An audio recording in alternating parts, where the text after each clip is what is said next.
নমস্কার বন্ধুরা, কেমন আছেন সবাই? অ্যাডোরেবল টুইন্স ব্লগে আপনাদের সবাইকে স্বাগত জানাই। আজকে আমি নতুন রেসিপি নিয়ে আবার হাজির হয়েছি আপনাদের সামনে। এই যে আজকে করব থোড়ের ছেচকি। যে ফ্রাই প্যান নিয়ে নিয়েছি, ফ্রাই প্যানে তেল নিয়েছি, তেলটা গরম হতে দিয়ে দিয়েছি। এই যে থোড়টা আমি ধুয়ে রেখে দিয়েছিলাম জল ঝরতে, এবার এটা আমি দিয়ে দেবো ওর মধ্যে।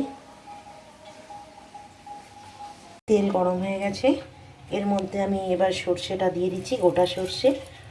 লঙ্কা দিয়ে দিয়েছি, একটা লঙ্কা দিয়েছি, যেহেতু বাচ্চারা খাবে ঝাল হয়ে যাবে ওই জন্য যে লঙ্কা দিয়েছি।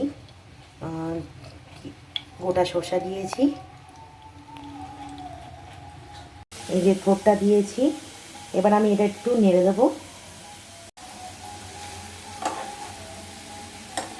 কাঠের খুন্তিটা আমি নিয়ে নিই, ভীষণ অসুবিধা লাগে ওই জন্য আমি নিয়ে নিই, বড় খুন্তিটাই নিয়েছি। করে দিলাম, দিয়ে কড়াই বসিয়ে দিলাম। এর পরিমাণ মতন নুন দিয়ে দিচ্ছি, হলুদ দেবো, হলুদ দিচ্ছি, আর একটু লাগবে।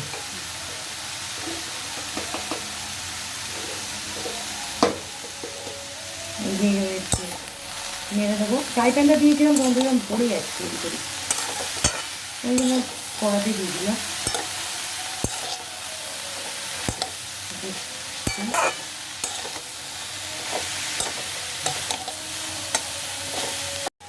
এই যে জলটা আমি একটু দিয়ে দেবো, আর এটা একটু সেদ্ধ হতে হবে। জলটা দিয়ে দিলাম, একটু নেড়ে দেবো,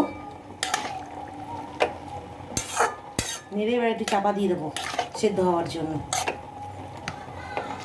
এই যে একটু চিনি দিয়ে দিলাম,